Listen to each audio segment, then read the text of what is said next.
짧게 한 말씀 드리겠습니다. 대한민국은 법치 국가입니다. 법치 국가는 여러 의미가 있겠습니다만 법에서 정한 만큼만 권한을 행사하라 이런 뜻이기도 할 것입니다. 헌법 제77조는 전시 사변 그에 준하는 국가 비상사태일 때에만 비상계엄을 선포하라고 했지 예산 문제를 가지고 비상계엄을 선포하라 하고는 규정하고 있지 않습니다.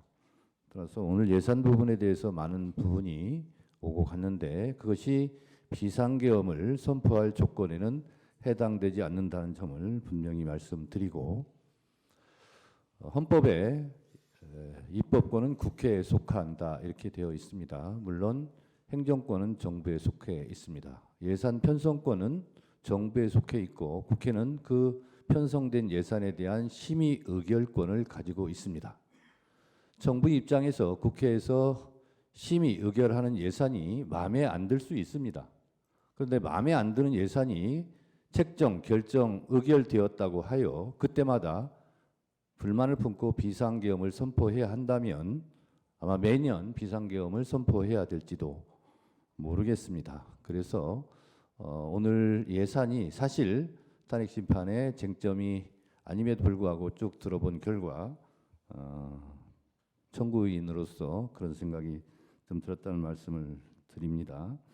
또 하나 많은 예산 부분이 나왔지만 오늘 산업부에서 발표한 대로 조선일보 기사 제목은 이렇습니다.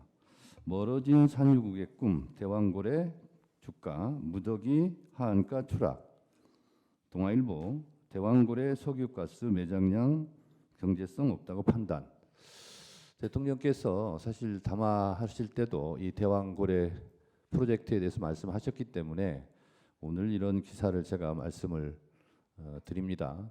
그렇다면 결국 국회에서 이 대왕고래 프로젝트 예산을 삭감한 것은 결국 경제성이 없는 부분에 대한 잘된 예산 삭감이 아닌가 그런 생각도 들었습니다.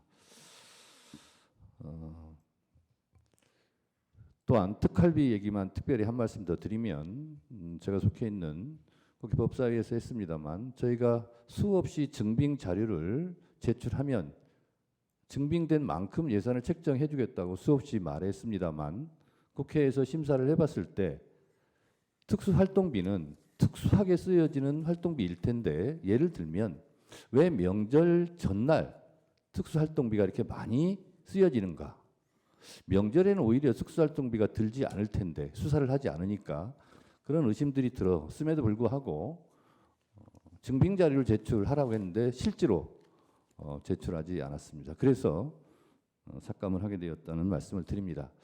결론적으로 우리가 차를 운전하고 갈 때 차가 많이 밀리면 좀 기다리기도 하고 차가 풀릴 때 또 운전을 하고 그러면 되는데 차에서 내려서 앞에 있는 운전자들을 다 폭력적으로 끌어내서야 되겠습니까? 그리고 제 경험상 국회 예산은 늘상 문제가 있었고 늘상 여야가 다투기도 합니다. 그렇지만 그 예산은 잘 조정돼 와서 지금까지 예산 문제로 비상계엄을 한 사례는 없었습니다.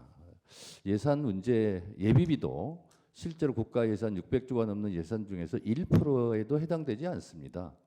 1%도 해당되지 않는 예비비나 이런 각종 정부에서 책정하고자 했던 예산이 실제로 실현되지 않았다 해서 비상계엄을 선포하는 것은 너무 심한 일이 아닐까 그런 생각이 좀 듭니다. 차라리 비상계엄을 그렇게 선포할 거라면 우리는 이런 예산 삭감으로 나라 살림을 운영할 능력이 없다라고 솔직하게 말하는 것이 오히려 국민에 대한 예의와 도리가 아닌가 그런 생각이 들었습니다. 예.